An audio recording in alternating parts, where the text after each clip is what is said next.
Welcome to bio समाचार। आप सब कैसे हो? मैं आशा करती हूँ आप बहुत बढ़िया होंगे। सो बच्चों, जैसा कि मैंने आपको प्रॉमिस करा था कि इस बार बायो समाचार पे हम बहुत सारे 12th के बच्चों के लिए करियर एस्पेक्ट्स को डिस्कस करेंगे ताकि वो अपने करियर के लिए एक बहुत ही इन्फॉर्म्ड डिसीजन ले पाएं। सो आज हम बात करेंगे साइकोलॉजी की, साइकोलॉजी एज इन करियर। सो सबसे पहले हम समझते हैं कि साइकोलॉजी क्या होता है और हम इस वीडियो में किन किन एस्पेक्ट्स के बारे में बात करेंगे। सो साइकोलॉजी में हम mind and behaviour, human mind and behaviour की पढ़ाई करते हैं। सो इस वीडियो में हम बात करेंगे कि साइकोलॉजी एज इन कोर्स का क्या क्या स्कोप है, मतलब कि ये किस किस डोमेन में इसका स्कोप है, इसकी हायर स्टडीज कैसी होती है, हायर स्टडी के बाद करियर किस किस फील्ड्स में बना सकते हैं और कितने पैसे मिलते हैं इन करियर्स को परस्यू करने के बाद जब हम एज इन प्रैक्टिसनर इसको प्रैक्टिस करेंगे।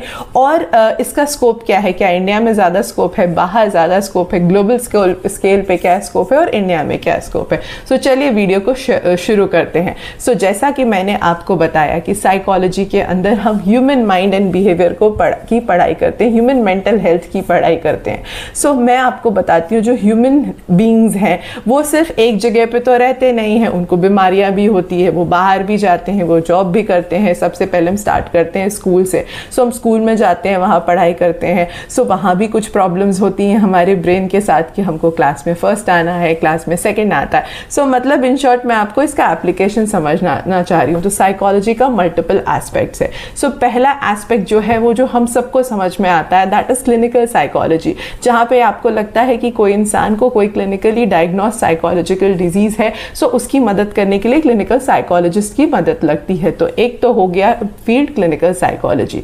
जो दूसरा फील्ड है वो है डेवलपमेंटल साइकोलॉजी, जिसमें कि जैसे ह्यूमन बीइंग का डेवलप होते हैं from an infant till a elderly person, बहुत सारे स्टेज आते हैं, इन्फेंट होते हैं, फिर हम स्कूल जाते हैं जहाँ पे हम एक चिल्ड्रन बनते हैं, फिर आप टीनेज होते हो, फिर आप एडल्टहुड होता है, फिर आप एल्डरली होते हैं। सो हर स्टेप की अपनी चैलेंजेस होती हैं। तो यहाँ भी ह्यूमन माइंड एंड बिहेवियर को बहुत सारी समस्याएं आती हैं, तो इनके साथ जो डील करते हैं वो होते हैं डेवलपमेंटल साइकोलॉजिस्ट। एंड जो मतलब फोर्थ फील्ड है वो है, स्कूल में आपने साइकोलॉजिस्ट देखा होगा, दैट इज एजुकेशनल साइकोलॉजिस्ट, जो कि स्कूल एंड कॉलेज के बच्चों को मदद करते हैं। And they are at times cognitive psychologist as well, जो ह्यूमन ब्रेन के डेवलपमेंटल स्टेज में क्या क्या प्रॉब्लम आती है उसके रिलेटेड भी मदद करते हैं।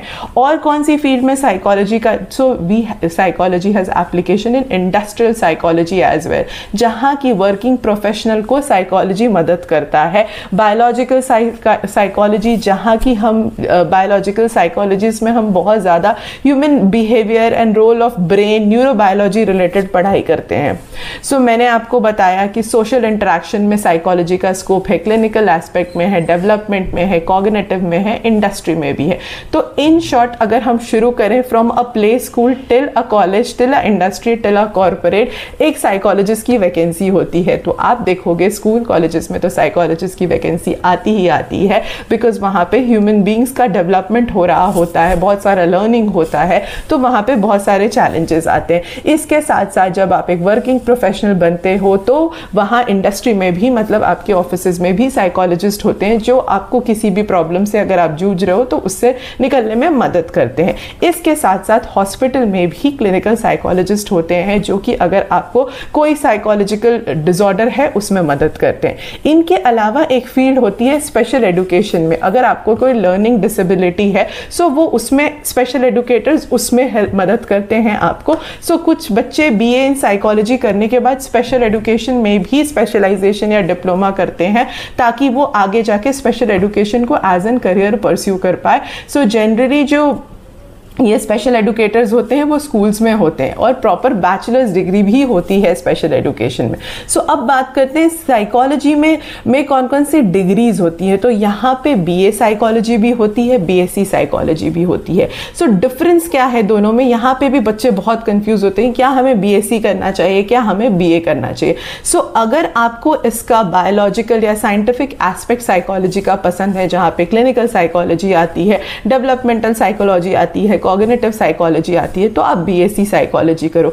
अगर आप ह्यूमन बींग्स का सोशल इंटरेक्शन को पढ़ना चाहते हो तो आप बीए इन साइकोलॉजी करो। पढ़ हम ह्यूमन माइंड एंड बिहेवियर को ही रहे हैं, बट इसका दो एस्पेक्ट है, इसलिए इन्होंने बीएससी एंड बीए डिवाइड कर दिया। आप डिपेंडिंग ऑन आपका इंटरेस्ट आप इसको परस्यू कर सकते हो। बहुत जगह बहुत स्पेसिफिकली भी होता है, अगर आपने डिसाइड कर लिया है कि मुझे क्लिनिशियन ही क्लिनिकल साइकोलॉजी ही करना है, सो आप बीएससी इन क्लिनिकल साइकोलॉजी भी कर सकते हो, ये कोर्स भी अवेलेबल है।